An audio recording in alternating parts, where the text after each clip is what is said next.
آبنائے ہرمز پر کنٹرول کس کا؟ ایران اور امریکہ کے متضاد دعوے۔ صدر ٹرمپ کا ہرمز پر مکمل کنٹرول کا دعویٰ، کہتے ہیں ایران سے مذاکرات جاری ہیں۔ آبنائے ہرمز کل مکمل طور پر کھل جائے گی۔ آبنائے ہرمز میں کوئی فیس نہیں ہوگی۔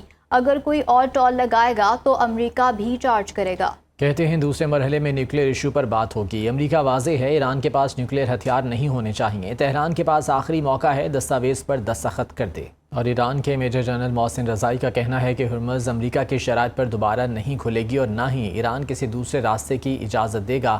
اگر جنگی جہاز بھی لایا گیا تو اسے بھی تباہ کر دیا جائے گا۔ اگر امریکہ نے فوج اتاری تو وہ بھی نشانہ ہوگی۔ بہت سے جہاز ایران کی وارننگ پر واپس مڑ رہے ہیں۔ ایسے جہاز جنہیں امریکہ ہرمز میں دھکیلتا ہے وہ نقصان اٹھاتے ہیں اور پھر خود ہی واپس مڑ جاتے ہیں۔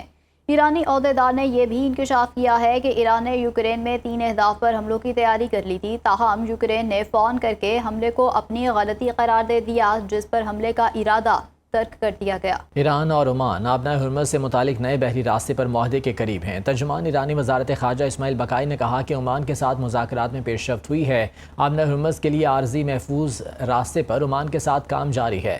ان کا کہنا ہے کہ زیر بحث نئے روٹ میں ایک گزرگاہ ہوگی جس میں داخلے اخراج کے لیے الگ راستے ہوں گے۔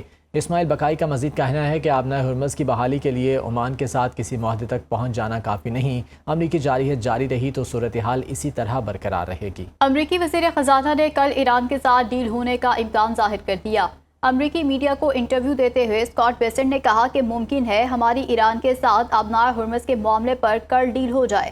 ڈیل کل یا پھر پرسوں بھی ہو سکتی ہے۔ اور خطے میں کشیدگی کم کرنے کے لیے قطر کی سفارتی کوششیں جاری ہیں۔ قطری وزارت خارجہ کے مطابق اس وقت توجہ آبنائے ہرمز کو کھلا رکھنے اور سفارتی عمل کی بحالی پر مرکوز ہے۔ ترجمان کا کہنا ہے کہ ایران اور امریکہ کے درمیان تاحال کوئی معاہدہ نہیں ہوا۔ ادھر قطری وزیر خارجہ شیخ محمد بن عبد الرحمن نے روسی وزیر خارجہ سے رابطہ کر کے خطے کی صورتحال اور کشیدگی کم کرنے کی کوششوں پر تبادلہ خیال کیا، جبکہ تمام فریقین پر مذاکرات کا راستہ اپنانے اور مفاہمتی یادداشت پر عمل درآمد یقینی بنانے پر زور دیا گیا۔ آبنائے ہرمز کھلنے کی باز گشت کے بعد عالمی منڈی میں خام تیل کی قیمتوں میں نمایاں کمی ریکارڈ کی گئی۔ برنٹ خام تیل کی قیمت $2 کم ہو کر $80.71 فی بیرل پر ٹریڈ کر رہی ہے۔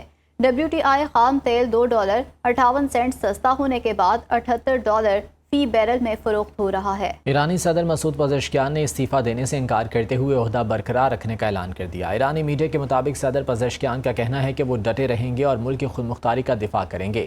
ایرانی صدر نے فوجی قیادت سے مکمل رابطے کا دعویٰ کرتے ہوئے کہا کہ ایران جنگ کو وسعت دینے کا خواہاں نہیں۔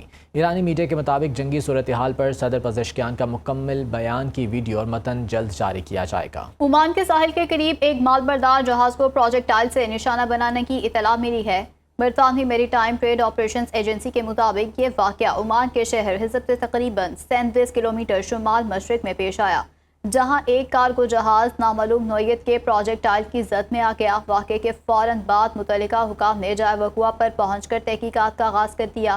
برطانوی میری ٹائم ایجنسی نے خطے کی حساس صورتحال کے پیش نظر علاقے میں موجود تمام بحری جہازوں کو انتہائی احتیاط سے سفر کرنے اور کسی بھی مشکوک سرگرمی کی فوری اطلاع دینے کی سخت ہدایت کی ہے۔ اور خبر ہے کہ ڈپٹی وزیر اعظم اور وزیر خارجہ اسحاق ڈار ایک روزہ دورے پر اردن چلے گئے۔ اسحاق ڈار 5 اگست کو یروشلم سے متعلق وزارتی اجلاس میں شرکت کریں گے۔ اسحاق ڈار اجلاس میں فلسطینی عوام اور ان کے جائز حق کی پاکستان کی غیر متزلزل حمایت کا اعادہ کریں گے۔